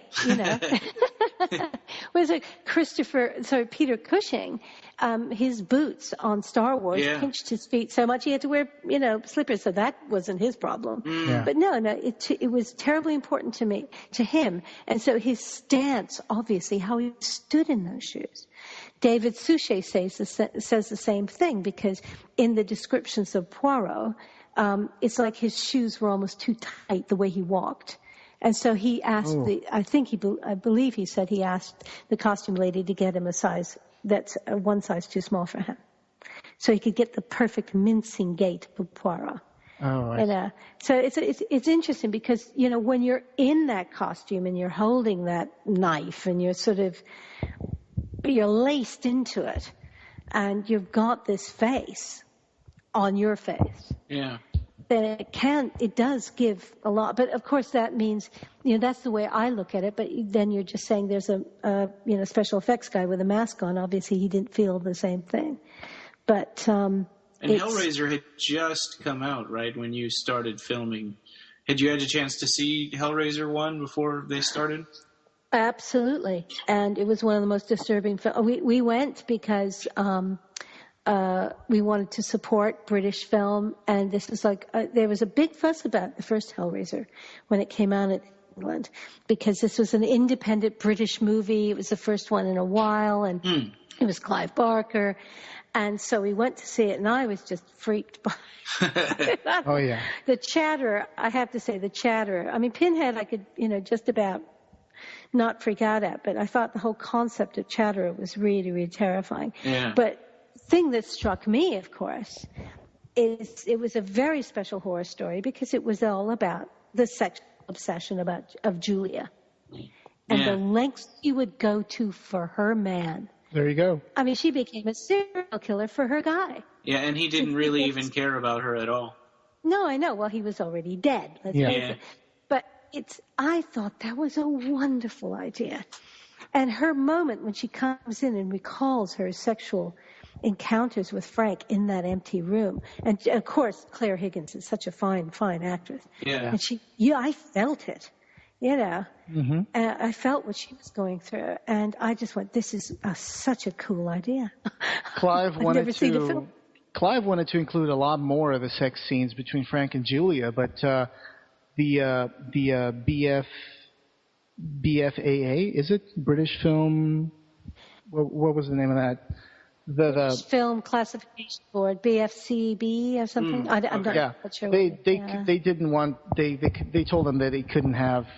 They had to cut some seconds of it off, and they couldn't put things that were too explicit. So one of the reasons why they keep cutting away during the sex scene to like flowers and this and that, it's because they only allowed 2 consecutive thrusts of the buttocks.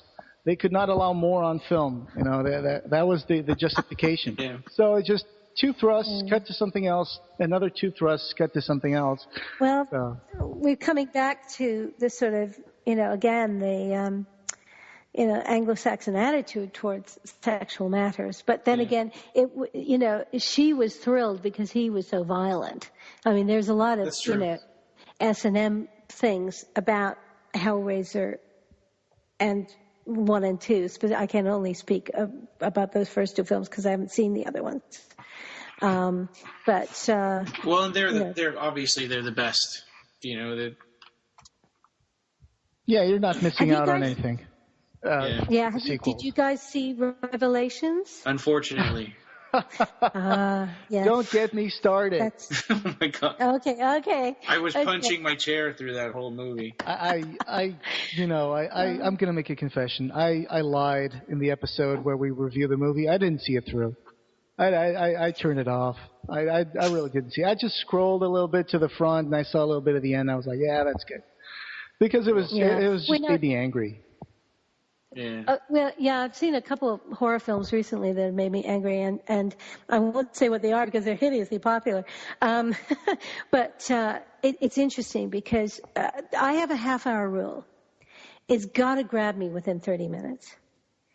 And if it doesn't, then I just turn it off. But I didn't even want to see Revelations because everything I'd heard about it, and Clive himself saying I had nothing to do with this effing movie, Yeah. On Twitter, which was just so. Well, so and that's boring. a nice way to put what he actually said.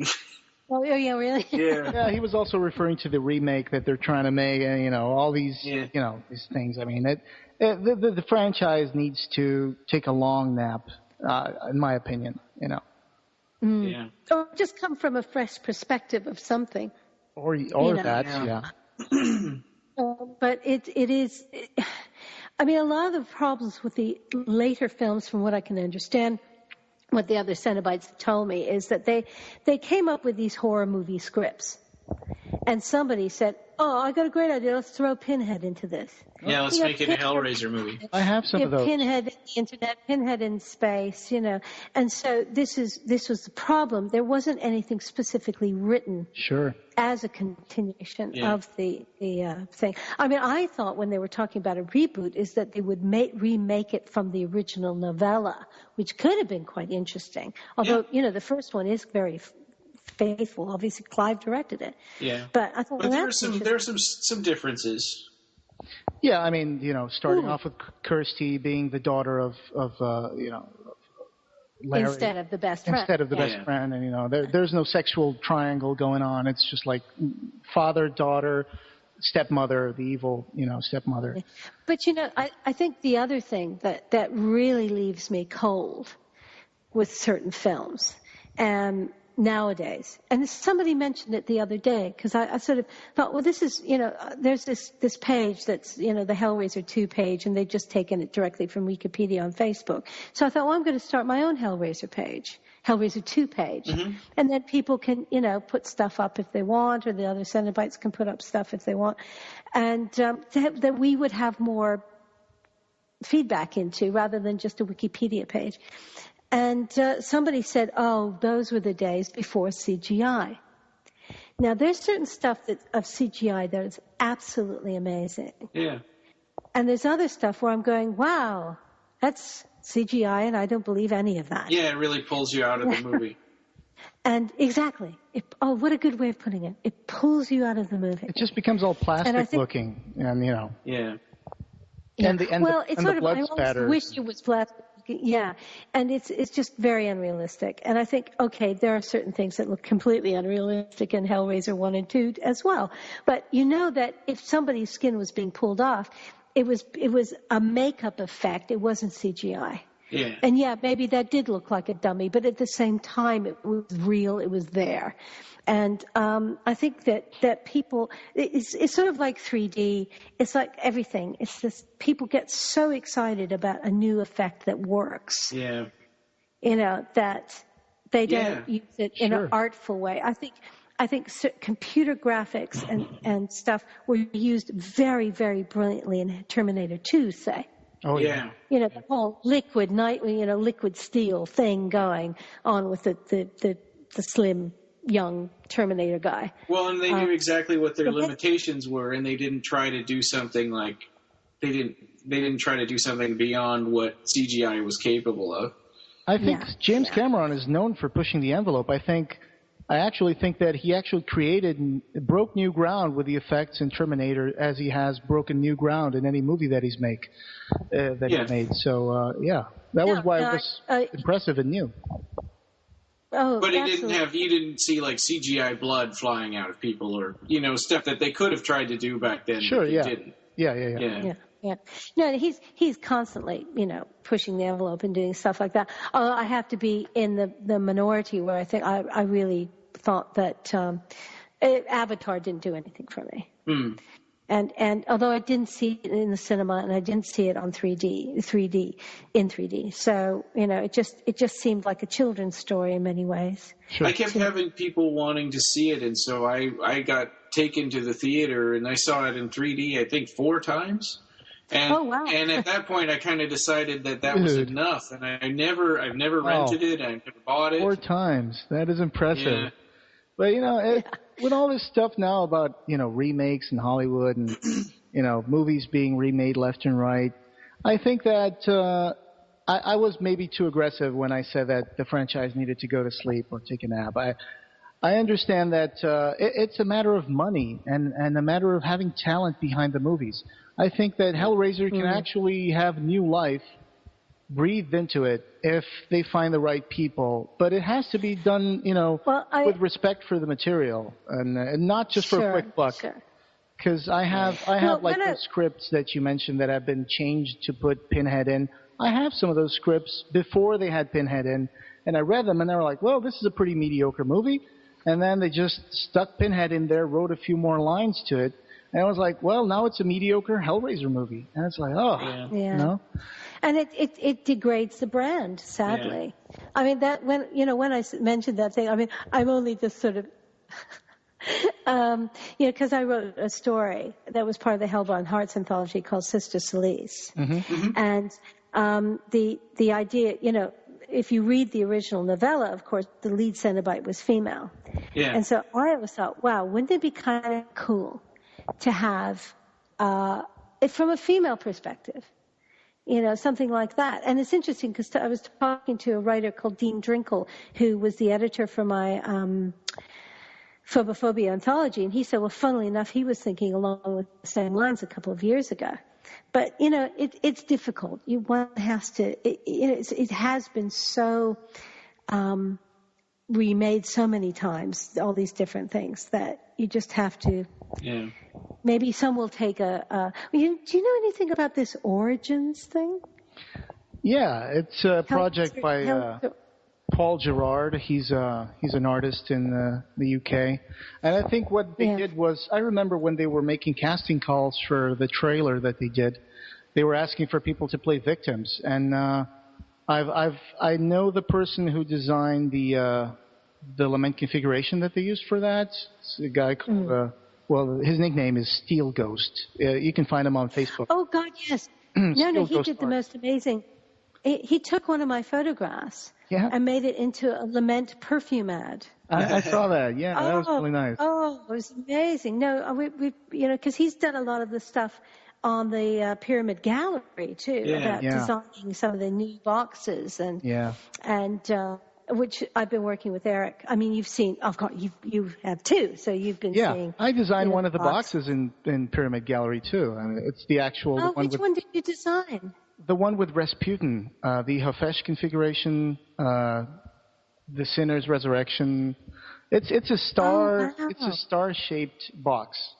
That was my design and the story. So, just perfectly frank, there were so many boxes and so many wonderful stories, and my time has been so short. I haven't been able to read everyone. Can you send me a link to your story? Because I'd love to your box. I'd love to. Sure, my pleasure. My pleasure. Actually, I'm in the process of reworking the whole story, and I'm working with Eric Gross because I've known Eric for like 7 years or more.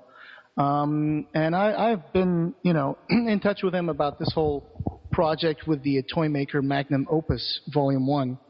And it's a very exciting project. It's a very exciting project. I've seen it bloom in the last few months, and I was like, wow, that's really amazing. I've been privy to a lot of behind-the-scenes things about Le Marchand, because we used to have long talks on MSN, me and Eric and another Eric. We used to have long talks about the timeline of Le Marchand and who would he, how he would make these boxes, and it's just fans geeking out basically, for hours. It would just, the kind of guys that, that But have this is so wonderful that you guys have synthesized your geekness into something absolutely magical, and there are treasures. When I went over to the Pyramid Gallery's table at Monster Mania, I was so gobsmacked at the work. Me too. And just so impressed, and they're just. The research and everything is so beautiful, and the work is so beautiful. They are treasures. They really are. And when I was in Germany, I would show the boxes, that I have so far to the fans, and they were just like totally amazed, and it's wonderful. But isn't that what a lot of great projects are, is that you're kind of geeky about something, and then you make it pay, or you make it into something else. Yeah.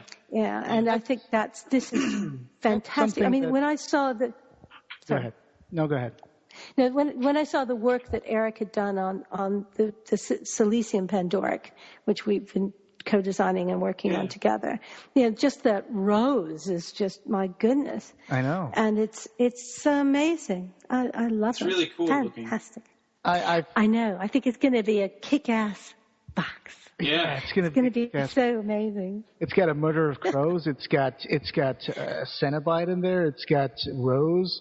And just seeing Eric draw that stuff with the little dots and, just making that really detailed artwork was just pretty amazing. It just blew me away. I've been seeing that, ever since he got started on it. And I know that there might be something else in store. I already purchased a bracelet, a silicium bracelet for my fiance. I mean... Oh, that's so sweet. Yeah. Well, he very sweetly sent me one, and I love it. It's absolutely gorgeous. It is. So, no, it's all wonderful stuff, and it's great because it's coming from something, through the mythology of Clive that I've created. This is the nice thing, actually, and I think that to be thought of for something other than to being in a film. 25 years ago. Next year it'll be 25 years. Obviously I'll always be grateful I was in this film, because it's a cult horror movie, that's resonated in people's minds. But it's also nice to be doing something now and new with it. Oh yeah, absolutely. Yeah. And if only the people who are trying to get Hellraiser back on its feet would get in touch with these talented people out there who who would devote themselves, like they put their like to say their sweat and tears into this thing. Yeah. But Hellraiser Revelations was made because they had a deadline to get another Hellraiser movie made before they lost the franchise. Yeah. Yeah. I mean, what a that was motivation. The only reason. Yeah, it was the only reason it was made. It was shot in just a few weeks. Yeah. And it's a sad sort of, but you never know. You never know. These are iconic characters. So hopefully somebody somewhere will make something that will sort of re-energize the brand. I know it sounds really horrible and sort of like I'm an advertising person or something, but well, and this is not. I'm not saying this just because you're on here, but I always I only really like Hellraiser 1 and 2, and I always felt like something was missing as soon as the other 3 Cenobites disappeared. There in Hellraiser 3 there was this big elaborate resurrection of Pinhead. But the other 3, the Chatterer, Butterball, and the female Cenobite, were all kind of just left behind. And I don't know. To me that those 4 standing there, with the blue light behind them and the bricks and stuff, that always was kind of the image that stuck with me. Oh sure, yeah. But if someone out there likes Hellraiser and they're trying to get their fix. You can also check out the Followers of the Pandorics, which is this website. You can find it on Facebook. Just look for Followers of the Pandorics. And this is the project that's been working with Nicholas Vince and Barbie Wilde on these new Pandorics, these new boxes. People ask me, what are Pandorics? Pandorics are puzzle boxes designed. Yeah. Well, I always took it to be like Pandora's box. Yeah. Yeah. Because she opened it and all these horrible things, all the misery and stuff in the world, and she slapped it down just before the last one got out, which of course was hope. Yeah. I believe. Yeah. It is. And so that's why I always thought that's where the name came about, was because of Pandora's box. Maybe I'm wrong, but I love the name. But, It is exactly from that perspective that we call them Pandorics, and also to just make them a little different from the element configuration thing, because that's pure Hellraiser copyrighted stuff. I don't know, but anyway, it's just a way of giving something another name that would resonate more with people. Because you tell someone it's Pandoric, they think of Pandora's box. If you tell something this is element configuration, they go like, what is that? It's like, I think it resonates more to people. We all know about Pandora, so. Yeah. Yeah, exactly. Yeah. Yeah. It's a wonderful project, and I'm really excited. I know so much about it, and I want to spill the beans, and I can't because I know so much stuff about this. All that stuff about Pandora's box, letting out all these things, and I know where we're going with this. Yeah. Okay. So Rachel Louise Bridgman asked, "Will there be a UK edition or perhaps a book signing tour?" At this time, I mean, it is on Amazon.co.uk. Yeah. But it's all very much based in the United States at the moment. I don't know. They say everything is in stock and stuff like that. But unless I did a sort of signing, organized my own signing and got books from America and stuff like that, it probably won't happen at this time. Okay. But you never know. It all depends on how well the book does. And then, I don't know why this question, but Steve Robshaw said, "What's your favorite Penn and Teller trick?" I noticed that, and I can't actually remember because I haven't seen Penn and Teller in a long time. I don't think I've ever seen them. They're very they're great. They do a lot of debunking of things, I think, too. I can't really think of one offhand. Favorite magic trick. Okay, this has just leapt into my mind. I remember Houdini, the film with Tony Curtis, and he did this act where he would chain himself up and tie himself in a bag, and they would throw him in a river. And Houdini would, this is all, Tony Curtis is doing this in the film. And he would get himself loose because he had a little wire in his mouth or something. And he'd cough that out and undo the chains and undo the bag and get out. That particular day, the river was frozen over. Right? Oh. And so they knocked a hole in the ice. And he said, I'm going to do it anyway. And they threw him into the hole in the ice. But, of course, the river carried him down away from the hole. Oh, my God. So he got out, and he's frantically trying to get back to the hole. And he's totally lost orientation. And in the movie, I don't know if this really happened to Houdini, he heard his mother calling him. And so he swam towards his mother's voice. And he got out, and he survived. And he found out his mother had died the hour before. Yeah, that's Oh, man. And that's when he became totally obsessed with trying to contact, spirit world and stuff like that. Or was that Arthur Conan Doyle? I can't remember. Anyway, but that's one of my favorite magic tricks in a movie. Wow. all right. That's the one I just talked to the top of my head. Well, it's All been right, a pleasure well- talking to you, and looking forward to catching you further ahead down the line to talk about Grizzly sometime. God, Grizzly. Oh, my God. We see that's an hour in itself. Oh, yeah. That was a real experience. And I just find it amazing that it's all coming about back on the internet and stuff, considering how many famous people were in that movie. Yeah. But maybe we should do Yeah, I read on your I'd never heard of it before, but I just read on your website that George Clooney was just a teenager that got murdered by the bear. Yeah. Laura Dern, George Clooney, Charlie Sheen, all got killed by the bear. It was just, it was terrible. I mean, it's a really poor film, and it doesn't deserve an Occupy Midian kind of. Yeah. I heard that the bear goes backstage at the concert. I don't know if he went backstage. I'll send you the movie. But it was Okay. Oh yeah. I actually picked up. I still haven't watched the copy that I picked up at Monster Mania, which was sort of a fan put it together. Oh, that was that from that booth of bootleg movies right next to the. Yes, it's the Pyramid Gallery. Yeah.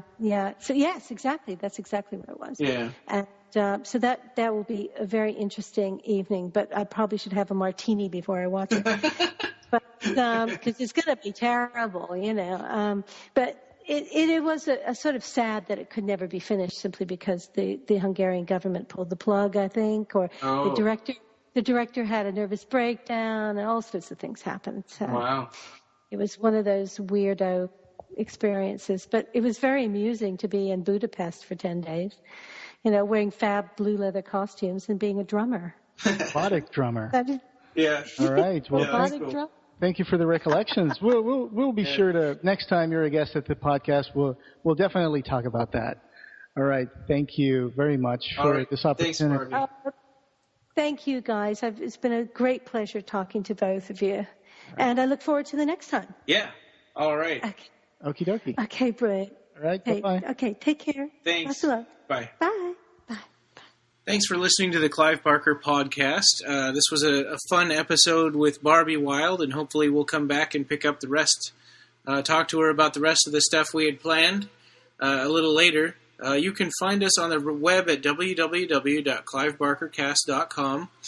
Leave a review for us on iTunes.